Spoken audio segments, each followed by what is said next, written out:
Hi, welcome or welcome back. Today, Erin and I are jumping into our Christmas TBR. I cannot believe that we are actually here at Christmas. It's not Christmas, actually. Yes, it is. And I can believe it. I've been waiting for this for months. Yeah.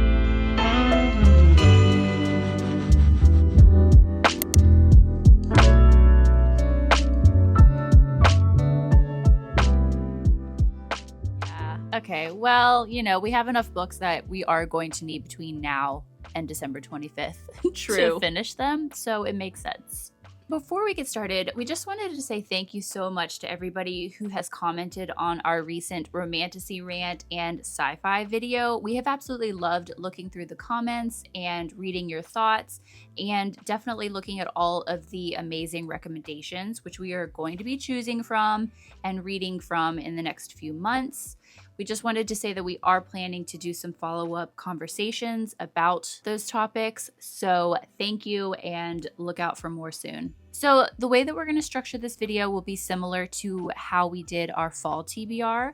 Elaina and I both have a list of about 7 to 8 books. So we will just go back and forth and let you know what those books are and what we're hoping to read this holiday season. Okay, so I'm going to start off the Christmas TBR with The Wedding Witch by Erin Sterling. This is the third book in the X-Hex series. The first two are not Christmassy, they're Halloween-y, which is perfect because I just finished the second one and I'm ready to complete the series. There's still one brother who is single, and we can't have that.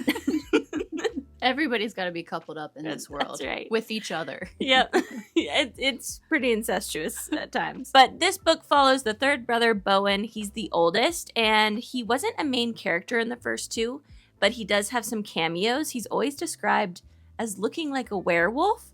Oh. I guess he has a big beard, which, judging by the cover of this book, he must get the boyfriend treatment or something because he doesn't look like a werewolf on the cover of this one. Why did I think that meant that he was a werewolf?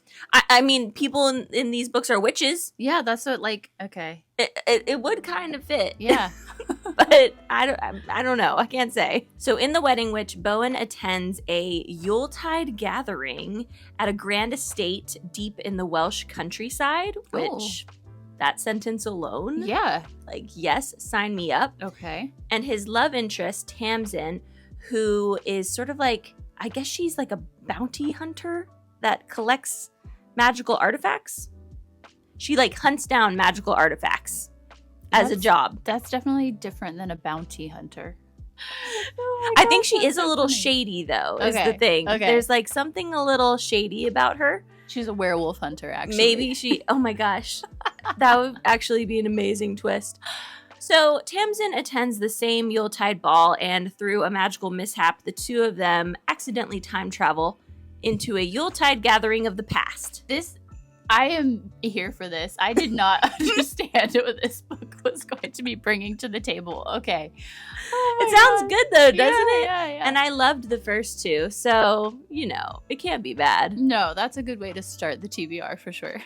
Okay, and first on my list is a contemporary romance that just came out in October of this year, and it's been getting a little bit of buzz. It's called The Merriest Misters by Timothy Janofsky. This is a happily ever after story about newlyweds Patrick and Quinn, who are struggling a little bit with the monotony and everyday domestic pressures of being married. Very sad. They're newlyweds? Yes, but and they're already over it? It's a shock. It's a shock to the system. Is it? Yeah.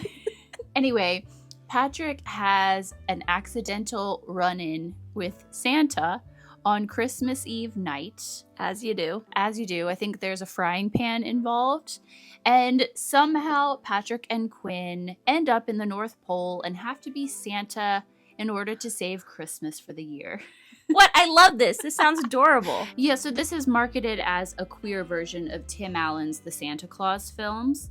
But I've also heard that it's quite sentimental. Aw. And touches on deeper themes like finding yourself in a marriage. This is also a dual POV, which if you followed us for a while, I'm obsessed with dual POV books. I love seeing both sides. So I'm really excited for this one. Yeah, it sounds so cute. Yeah. All right, my next one is also a contemporary romance. I kind of grouped all the romances together at the top of my list.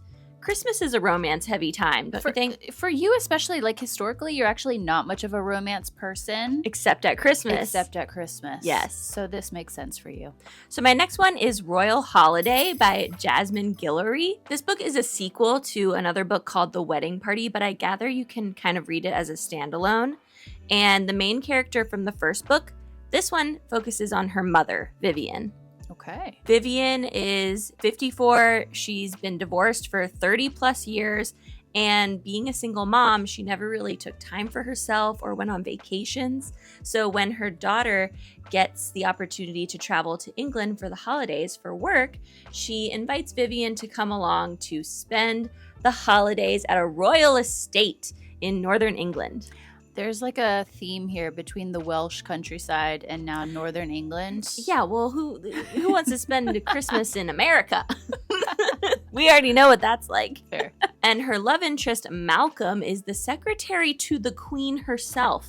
Wow. Hence the royal holiday. That's impressive. There's a king now, but... I thought this would be fun. I love romances that feature kind of an atypical lead, like a single mother in her 50s. You know, and I'm ready for some fairy tale romance. Apparently there's a kiss under the mistletoe, just some cutesy holiday moments. Yeah, that sounds good. Okay, next on my list is The Most Wonderful Time by Jane Allen. This is described as a mix between Such a Fun Age by Kylie Reid, a book that was very popular. I think it was a Reese's Book Club pick last year, and The Holiday, which is literally classic movie for Christmas time, actually one of my favorites of all time. Totally. As soon as I saw that, I was like, I'm reading this for sure. In this book, we have our two main leads, Ramona, who lives in Chicago and is in denial that her engagement is over and wanting to escape for Christmas time so that she can avoid telling everybody that her engagement is over. Aww. I know. And Chelsea, who lives in sunny Malibu and is a struggling artist going through a bit of a creative funk and wants to get out of her hometown for the holidays. These two switch places, and Jude Law shows up. I have heard there's like a bit of sizzling romance in here, which you would expect for the holiday, and a little bit of personal growth as well. I just thought this sounded really cute. I've heard that it is kind of light on Christmas E-ness. Does that make sense? Yeah, knocks it down a peg, but... Well, do you know what, though? Like, it has such strong the holiday vibes that I was like, you know what? You'll probably put yourself there anyway. Exactly. Like, who cares? It just sounds good. My next pick is Lunar New Year Love Story by Jean Yang and Leywin Pham. I love to add in a book about a different winter holiday. As much as I love Christmas, I just enjoy learning about other cultures, and it adds some variety to the typical list of Christmas romances. This book is also a graphic novel, which I rarely read. Yeah. But the art style of this one just really captured me. It looks really beautiful, and I thought this would be kind of a fun and laid back Christmas read. So Lunar New Year Love Story is about Valentina. She's a high school senior and she loves Valentine's Day, partly because she was named after it. But after a particularly bad Valentine's Day, she finds out that her family is cursed in love. The saint that she is named after gives her 1 year to fall in love or give up her heart to him so that she will never fall in love, but she'll also be protected from the heartbreak of love. Okay. Classic. So Valentina's Vietnamese grandmother takes her to a traditional Lunar New Year's celebration where Valentina proceeds to search for the love that will break her curse. This has some typical YA drama in it. I think there's a love triangle. Oh. And some teen drama type plot lines. Okay. Plus some heavier topics like parental abandonment and alcoholism. Just thinking here, like, is she a teenager? Yes, she's a high school senior. Having to find the love of her life at the age of 18. That is so mean. Yeah. Can you imagine? Prefrontal cortex isn't done cooking and you gotta pick somebody. Okay, next on my list is a little bit of a wild card. It is a book that comes out in a couple days by Niall Williams, and it's called Time of the Child. I've seen this on a few lists, and it just looked really beautiful and intriguing, and it is a Christmas story, so I thought it would fit on this list. Time of the Child is set in the enchanting, fictional little Irish town of Faha, which, I'm sorry if I'm saying that wrong, I'm trying, I promise. We were first introduced to this town in William's first book called This Is Happiness, which I have heard great things about, and it's been on my TBR for a very long time. This is obviously the second book, but I've been told that you can read them as standalones. And since it's this time of year, I thought, let's just jump in to the Christmassy one first. Yeah, I love an interconnected standalone series. Especially of like a quaint little Irish town. Yeah. Yes, feels cozy. So this book centers on the town's doctor, Dr. Jack Troy, and his eldest daughter, Ronnie, who runs his practice. When an abandoned baby is found, it kind of turns their world upside down and forces Dr. Troy and his daughter to face things that happened in their past, and for Ronnie to figure out what she wants of her future. I think it's just a beautiful family story, and I've heard that Niall Williams is an incredibly gifted writer. His prose is very beautiful. So I just thought I would pick it up for the Christmas season. Yeah, I like this is something a little bit different for the TBR. We are definitely on a kick, though, of like Irish, Welsh, English. Yeah, we are. My next one's American. Oh, is it? Yeah. Okay. And it's another contemporary romance. Shocking.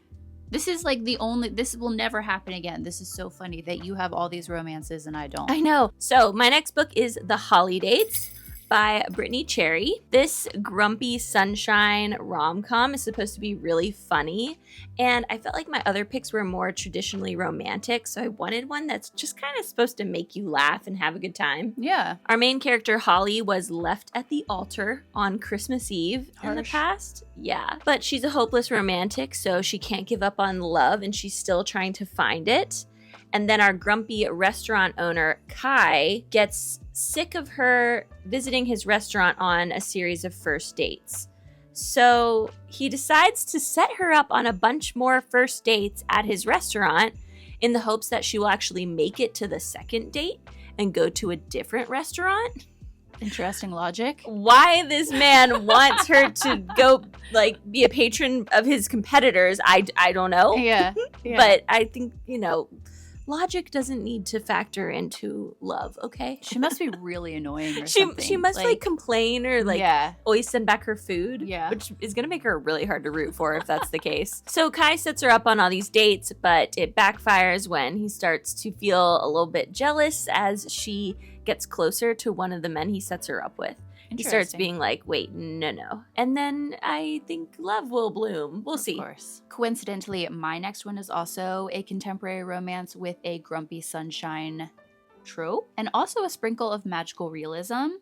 I've heard it compared to Ashley Poston, which I have a love-hate relationship with, but I loved The 7-Year Slip, which was a romance with magical realism, so high hopes for this one. It is called... because I forgot about that part.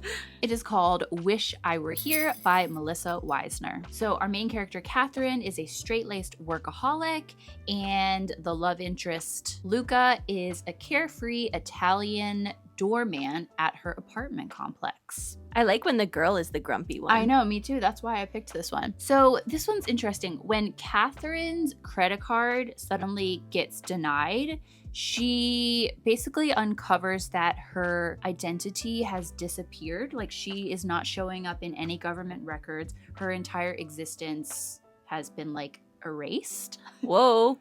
Should have maxed out that credit card first, girl. I know, right? So she teams up with Luca because Luca just happens to have a very well-connected mafia family.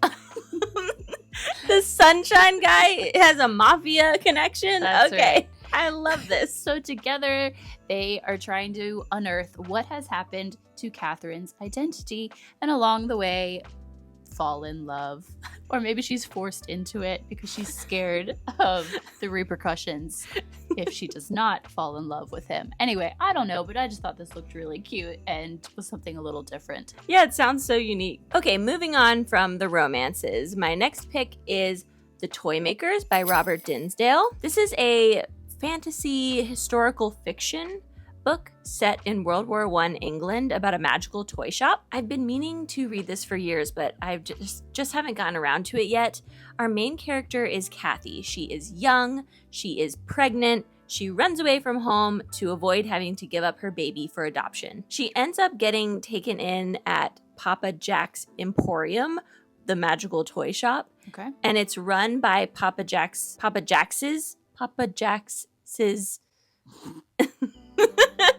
do you say that? Being run by Papa Jack's two sons, whose names are Emil and Casper. Okay. Are they elves? Maybe. That's pretty much all I know about the plot. And this book keeps getting compared to The Night Circus.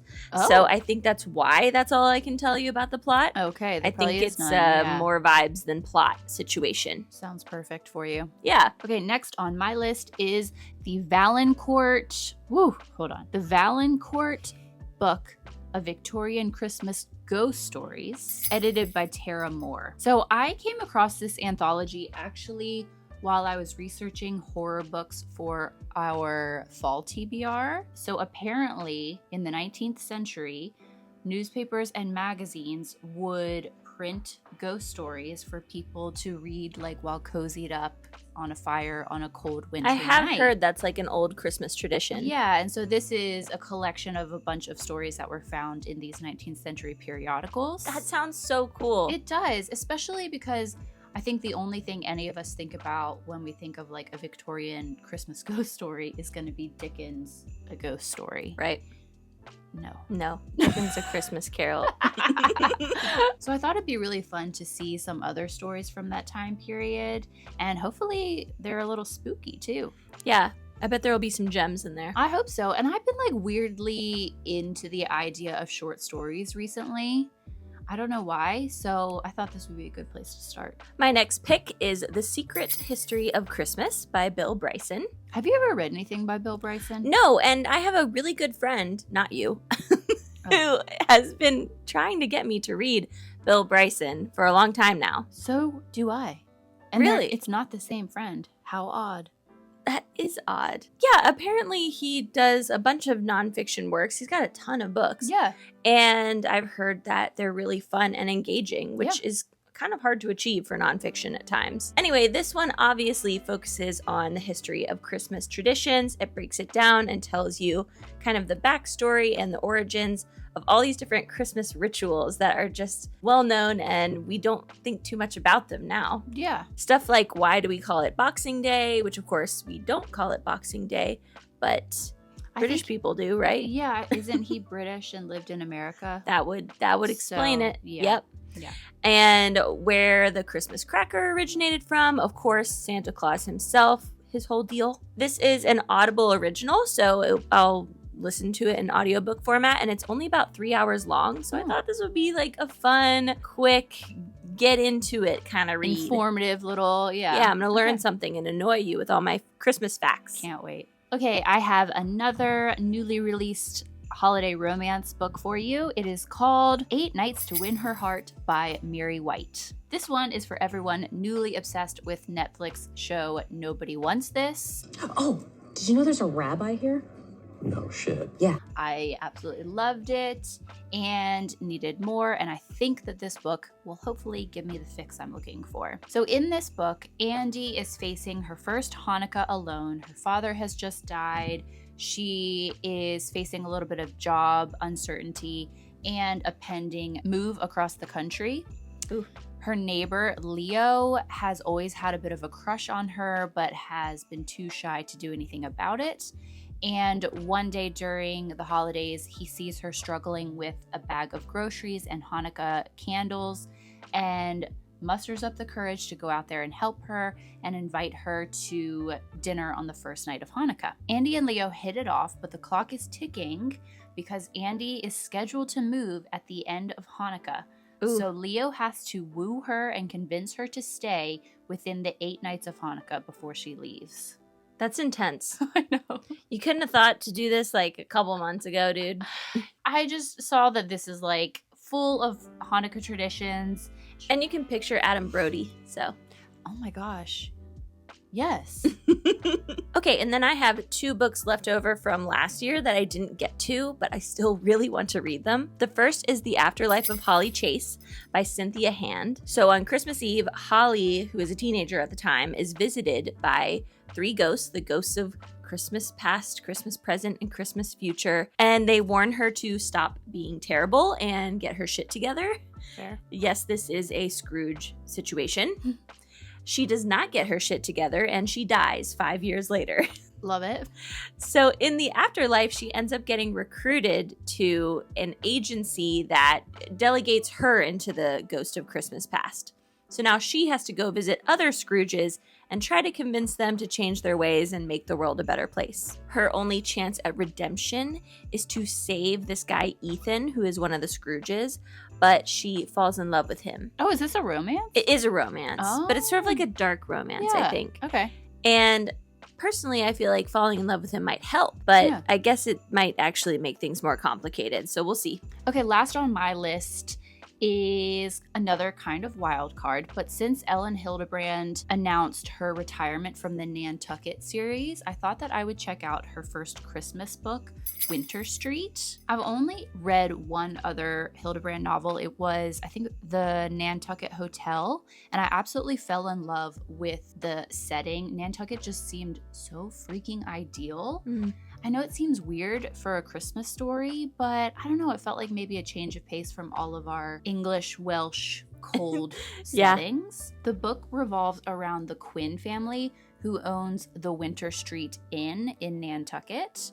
The patriarch, Kelly, has invited all of his children home for the holidays, 3 children from his first marriage, and then another child from his second marriage. Everything kind of gets thrown into chaos when Kelly walks in on his second wife, Mitzi, kissing Santa Claus or whoever is dressed as Santa Claus. Oh no.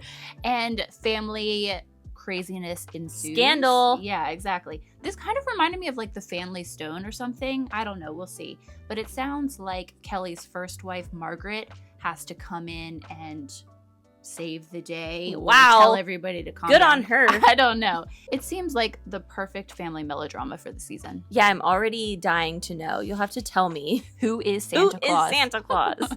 And wrapping things up with the other leftover from last year, which is The Family Game by Catherine Steadman. This is a straight up thriller. Nice change for Christmas, I think. You also seem to gravitate towards thrillers at Christmas. Well, I never sometimes. ended up reading this last year. But there were other ones that you read. Well, you didn't like any of the other ones I you didn't read. like any of the ones. But Okay, pressure for this. But this one I've heard really good things about. Mhm. Our main character, Harry, this is the girl, by the way. It's a Harry, short for Harriet. Okay. She is a writer on the cusp of like grand commercial success. Like her career is about to take off. And she's engaged to this guy, Edward, who comes from an old money family. He's estranged from the family, but he is also the heir to the family fortune. How does that work? I'm not totally clear on. Regardless, he ends up bringing her home for Christmas to meet his family that he hasn't spoken to in years. And at Thanksgiving, his father slips Harry a cassette that has like a suspicious confession on it. And she can't quite tell if it's real or what it means. And that's all I know about the tape. But then the family gets into this tradition of games that are, I guess, deadly games. And Harry has to focus on surviving in order to find out the truth. Okay. I just did all that without reading the notes.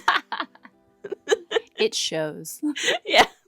Like, it sounds wild.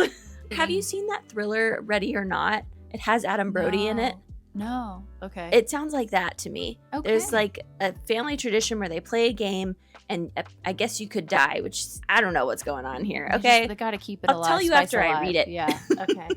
All right. Yeah, you got to read it this year now. Yep. The one thing I am missing from this TBR is a cozy mystery. The one I read last year, I hated it. So What I was don't it trust last my year? judgment. It was the Christmas Candy Killing. Oh, God, you did hate that. you told me the entire plot. I did because it was so bad. Yeah. Okay. That one was bad. If you have a good Christmas cozy mystery recommendation, drop it in the comments for me. I started the Shady Hollow Cozy Mystery series, And I do know. Is there a Christmas one? Yeah, there's like a Christmas. I think it's a novella, to be honest. Ooh, that's like even but better I thought though. It would be perfect. But I think it's like it's supposed to be after the third book. And I'm not sure if they can be read as standalones. But if you have any interest in the Shady Hollow series, I would highly recommend that for this season. It is very cozy, and there is a Christmas one. That's the one where it's like the woodland creatures, right? And it's like the detective is like a fox or something. Yeah. Oh yeah, that sounds so it's cute. Good for this time of year. Very cool. Okay, so I am ready to get into this. I have so much to read. I was actually, as a side note, looking back at how we did with our fall TBR.